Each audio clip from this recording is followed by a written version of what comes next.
Hello everyone, welcome back for some more chess. I am Mr. C-Core, MRC Core, whatever you want to say. That's all good. Except, what did I say? Oh, okay, they said that their queen had been hanging. That's all good and well. Anyway, yeah, it took me a very long time to phone. Anyway, so, in the last video, this is what happened. And, I proved how bad I am at chess. So today we're actually just going to be studying through this book that Daniel Naroditsky wrote when he was much younger. I've had this book for a very long time. It's had a lot of love because I've read it profusely for a very long time. Now, the first chapter is prophylaxis, which essentially what Daniel goes on to explain is pretty much thinking ahead of time, where you're not responding to a threat that your opponent makes.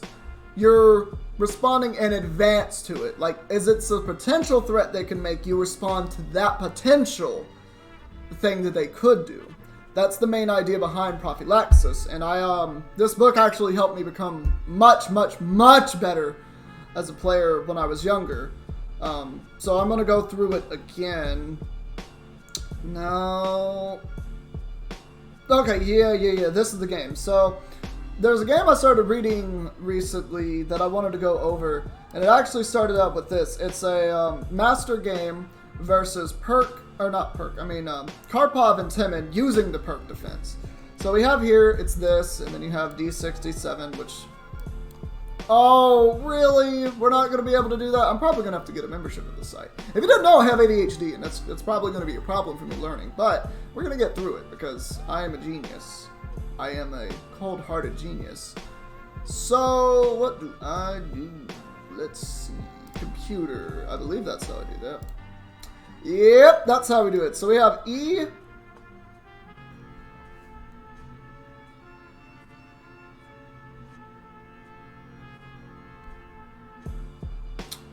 You know, I wanted to set up the position, not, Can I just do practice? Okay, cool. I can... Why is the computer playing me? Again! This isn't what I wanted! Analysis. Can I do this? Okay, cool. Now, alright, this is how you can do it on chess.com, to where you can set up positions on your own. So this is a game between Karpov and Timman using the perk defense, where you have this being done. Knight G8, F6. So this is very common for perk defense. I don't use perk defense very often. I've never really have. It's just not my cup of tea. Knight B1 to C3. And you have G7, G6, setting up the hypermodern defense here. And then you have G2 to G3, just kind of mimicking that. And Daniel goes on to say that this move was never very popular. But it's still viable, and the idea is to set up a closed Sicilian type game, so maybe the idea of this later, pawn c5, and it kind of looks like a Sicilian game. But yeah, the objective for white here is to slowly push black off the board, limit the amount of spaces they can move, stuff like that. So then you get f8, bishop to g7, and then you have bishop to g2, very standard, common moves. You have kingside castle for black, and then knight g1 to e2, perfectly fine. And then you have e5, and then you end with white castling kingside. And the board looks like this in the book. The next move, however, is this. Now, I want to talk about how that is just a very poor move, and how that accomplishes absolutely nothing. So, there is a rule in chess that I kind of follow. Develop your knights to not the corners, or the edge of the board. Why? Because the edge of the board is almost 90% of the time the worst possible place to put your knight, because it has the most limited mobility there.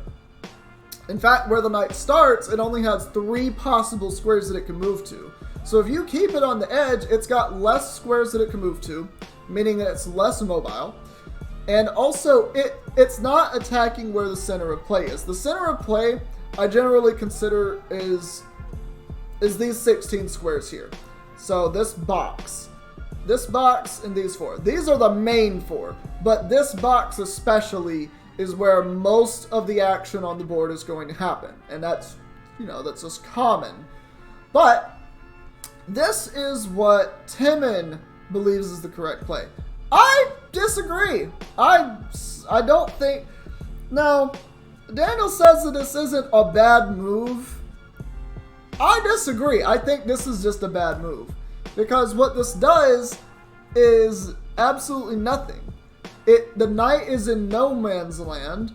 It's only got 3 possible places it can currently move to.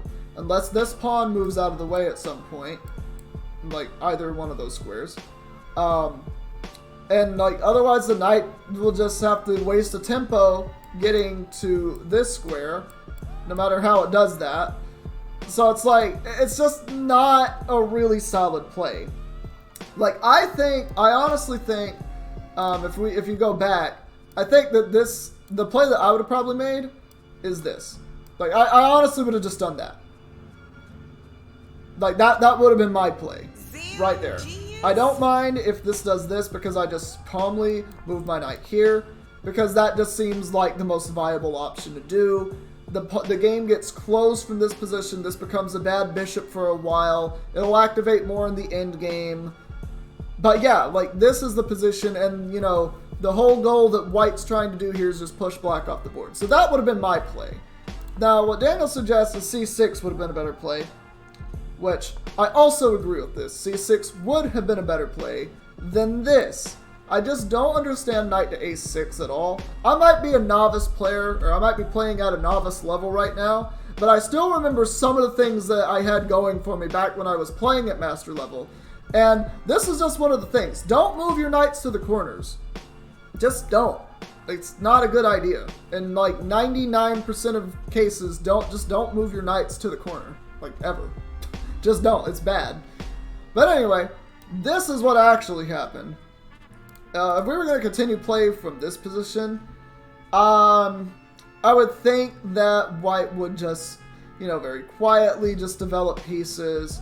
Like, I could see bishop to e... I could see this being the play. I could see that being the play. Like, just pin the knight to the queen over there. What'll probably happen if you do that, this pawn will come up. But I would think this. Like, that's what my thought would be. It's not the best play. It's not the worst play. Now, what the computer wants me to do is h3. Which, actually, that does make a lot of sense because that prevents this, which is very annoying. So, it also says b3 is a recommended play, which I can understand. It's not a lot going on there. Queen to d2 is also a good play. Maybe with the idea of putting the bishop, opposing this. Either way, it's much better than this. Like, I just don't think this is a great play. But anyway, so knight goes over here. And then what happens is, rook after e1, natural play. And you have c6, which should have been played the last turn. Maybe even keep the knight there. We have h2, h3, preventing that. And then we have rook to e8. And then finally, bishop to g5. And again, I really like this play because, it pins the knight to the queen, which is really good. So if the knight ever moves, then, queen is gone. So the next play that happens is this. Is actually h6. Now, the computer says that that's actually the best line. And Daniel says that it's an inaccuracy, which I guess it is. Now, there is like a long line of dialogue here. He says that the problem is that after bishop to e3, it will be very difficult for black to achieve any kind of counterplay. White will simply play g3 to g4, and then knight to g3, and black is going to find himself in a cramped position. In order to get somewhere, black needed to act quickly, and this could have only been... So instead of doing this, which is what actually happened, Daniel recommends this. E takes d4. Which this does open up the game very, very quickly. Now, the computer says that, hey, this is really good for white, but it could also be good for black because if white makes an inaccuracy here. I don't think knight to b1 would ever happen. That just looks poor. I would easily think that, get your knight into the center of the board, or even the queen into the center of the board, but probably that, because nothing wrong really happens by that. But yeah, so that's just what Daniel said, which I kind of see it. It gives some counterplay. It's not necessarily a winning position, but it's something. If I were playing the black pieces, I would have also made this play. It seems so natural. What the chess commentator said is they actually would have moved queen to b6. Which, I don't see anything wrong with this. I honestly don't. Again, I still don't like the knight being here, but the idea is that the knight can move here later. Which would be good, because it would actually get it, to do something. It could support potential this. So, there's actually more that it could do. But I actually really like this. And then they have, and then the commentators continue this, and Daniel says that these are pretty much just mistakes. Where he says instead of doing that, it's actually much better if, he says, yeah, d4, d5 is actually much better. I think it's relatively the same. Again, I don't know that much chess theory because I'm so out of practice. I also never really knew chess theory, or a lot of theories, because I hadn't gotten, I didn't never have that much time to, thoroughly study chess like that. But I was able to play at a master level. Now, was I great at it? No. But I was still, a very, very talented player, and I could have gone places, so... but that's why I'm back! I'm back! And we're ready to go. But anyway, back to the main line. This is what happens. And, so pretty much, correct play. This is the correct play. You don't move there, you lose your bishop. You move here, you lose a bishop. That accomplishes very little, and that just wastes a tempo. So, you move here, which is what I would have done in the first place, probably, instead of this, but I don't know. Both are really good plays. And then you have queen to c7, which this completely locks out the knight. That completely locks the knight out of being able to get back to the center of the board more immediately. I'm guessing maybe what was going on in Timman's mind is move the knight here to eventually support this. But I don't know, because you did it preemptively. But anyway, so that was the next play, and like I said, this knight is now locked out of play. It can go here, and then this pawn comes up, and suddenly it has to move back, and it can't really do much. So it's kind of just stuck here, doing nothing. So it's you're playing down a piece at this point, if you're playing black. So this happens, d1, queen to d2, and you have king to h7. Which I understand that. You need to do that because it stops... It preemptively stops another attacker eventually coming to this pawn. And it gets the king off of the back rank, I suppose. But moreover, it really just adds an extra defender to this pawn, which could be needed. If you hadn't done this, then potentially bishop takes, queen takes, bishop. And then you're looking at a very odd position. But anyway, king h7. Then you have rook a1 to d1, which, again, very natural play. And then bishop c8 to d7. And finally, this is the follow-up. Which, this is a very good position for white, because, as you can see, the black position is kind of cramped. There's not a lot of room to maneuver. And, it's kind of falling apart. And this knight is still not doing anything at all. So, yeah, if any kind of counterplay for black would be nice, even if you had to like exchange a piece for it. But this is pretty much what the position looks like now. And Daniel says Karpov plays this game with immense precision. Timman understands that he will lose if he doesn't do anything. Tries to find, you know, dynamic counterplay.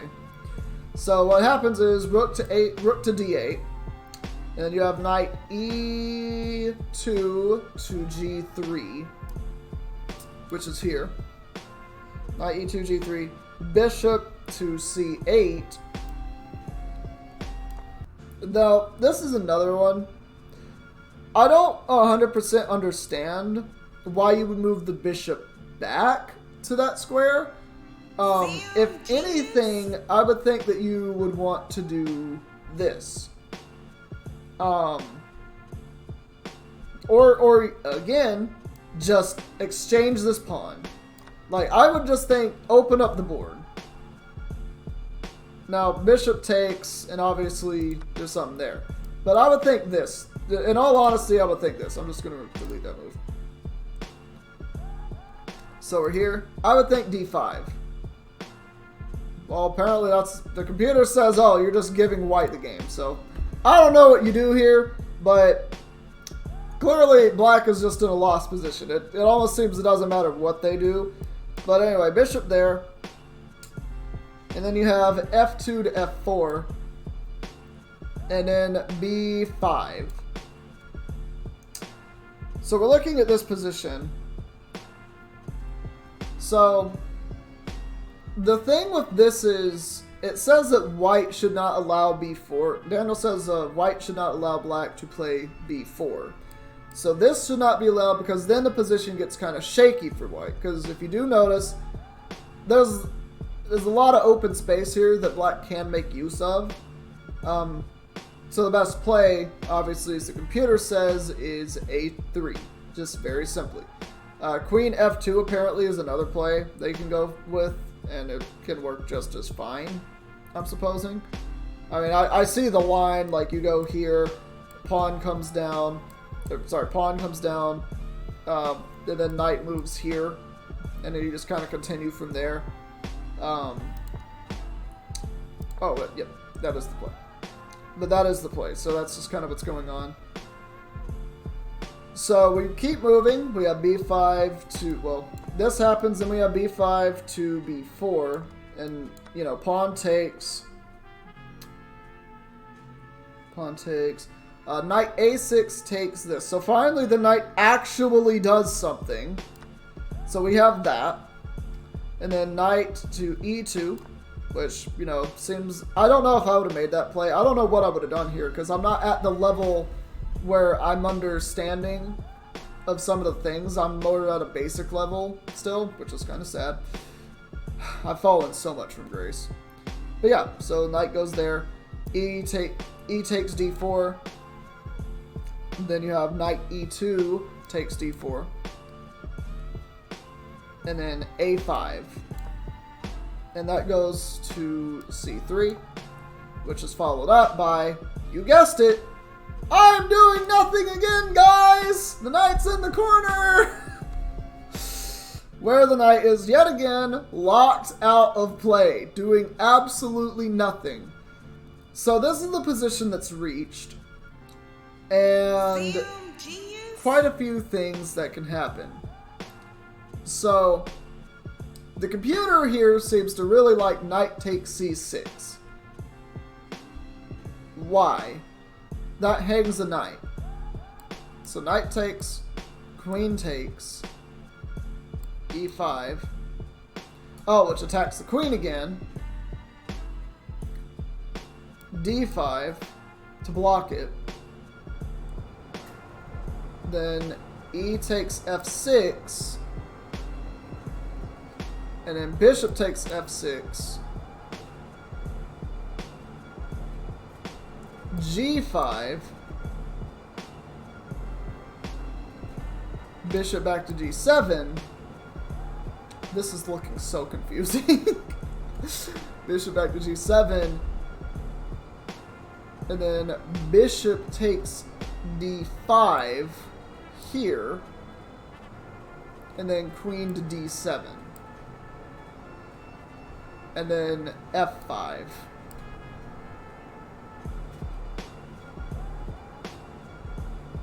Yeah, that's too much. That's a little too much. I'm just gonna click that. I can't analyze all of that going on.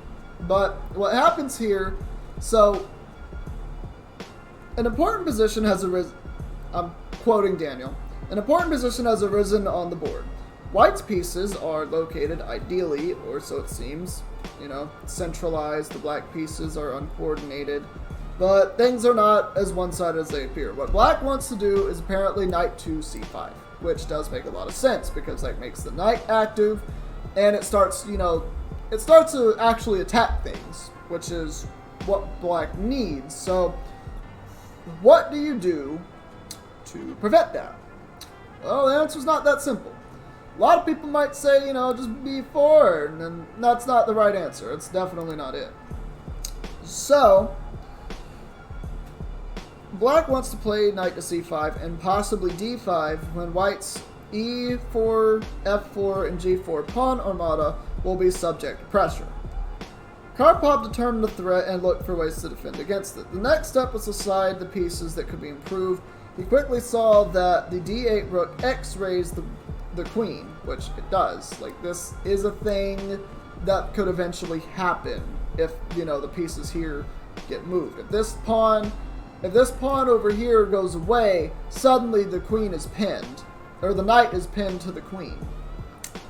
So, something to think about. So, the queen obviously in this position isn't doing a lot either. So, you want to look and tell yourself what you could do. Now, if this was me playing, I would not make the correct move. The play that I would make, I probably would make this play. I'm not even going to lie. I probably would just make that play. Which, apparently the computer also really likes that one. But that would probably be my play in this situation. Because if pawn takes, and knight can't take because of that. So you wouldn't really be looking at that. But so you do this, and it prevents knight from going there, which could cause problems, as stated earlier.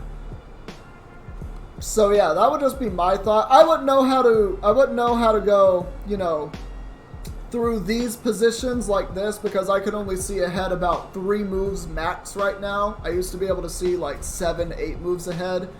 I can't do that anymore. Especially with my ADHD. It's very, very difficult for me to do that. So, in this position, probably what I would do if it wasn't that, I'd probably move my queen here to f2. Which the computer seems to also like that. So it's like, I wouldn't be making like, a poor play. But it's not what actually happened. What actually happened is this, which was the move Karpov makes. Which the computer also seems to like that. White is still winning in this position. Don't always trust the computer, but the computer also is smarter than you, probably.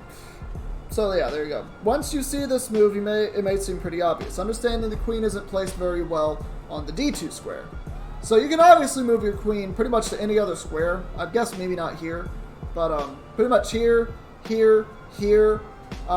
There's a lot of squares that it's just placed better on, which I agree with. It is placed a bit better here. I still would have probably made this play. I don't know what I would have done after that fact, but I would have definitely done that. My whole thing is definitely just don't move your knight to the corner, because as you can see, this knight has done absolutely nothing the entire game. But yeah, so now it's not a potential pin. The queen was facing no danger, so it's hard to make a move like that according to Daniel, which I agree, it kind of is, because I wouldn't have seen that. I would have just said, b4, let's go, buddy! But apparently you're supposed to play slower than that. So now black's counterplay is parried. For example, if you play knight to c5, it is parried by b4. Because now you don't have to worry about, well, I really don't know. Well, it does say that it's parried by b4, and the e-pawn is defended very well by 3 pieces instead of being attacked by 3. So that actually is very, very smart to go have knight c2. So that is a big thing. And yeah, so you basically, at this point, you have to wait for white to passively crush you. So what happens here is bishop back to d7. So this bishop has moved twice. It has moved here, and it has moved back there. Now this, I think, is a very big misplay. I think a much better play, as the computer even reads this, I honestly would have done that. Because the whole idea with moving the bishop here is you eventually get to move this pawn and try to get some kind of counterplay going along these lines. But, you know, c'est la vie, there's not a lot that you can really do with it. Again, there's a lot of things that you can do in this position, but black is just kind of cramped. There's not a lot that they can do. They're just going to get wiped off the board. So, bishop goes here. Computer really doesn't like that. White's very much winning now. And then you have knight d4 to f3. And what this does is it prepares to launch an attack just all in this direction. I know knights can't move diagonal, but pretty much like you're just going in this direction. And there's not a lot that black can do about it. And Daniel says that that's a very good play. White plans to play bishop to f2, where it will be ready for the decisive assault. And I do agree with that. And so once you play bishop here, it really does start to change the game. But I don't know how. Anyway, so the next play was rook e8 to e7, and then bishop e3 to f2. Which the computer says that's not as good as some plays, but whatever. Bishop d8 to d7 to e8. I don't know what that does either. That just seems like a misplay. And then you have queen c3 or c2 to d3. And then white is threatening e5. Then you have queen c7 to b7, which that could have just been accomplished by moving the bishop there earlier, but whatever. It also attacks this pawn, I suppose, to create some kind of pressure. And you have rook d1 to a1, which this, you know, it attacks this pawn, pins, well, I guess pins the knight, not really, but there's a lot going on.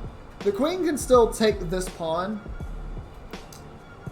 It says after 12 more moves, Timman resigned. So yeah, but the main question that Daniel teaches in this chapter is, if it were my opponent's turn, what would my opponent do?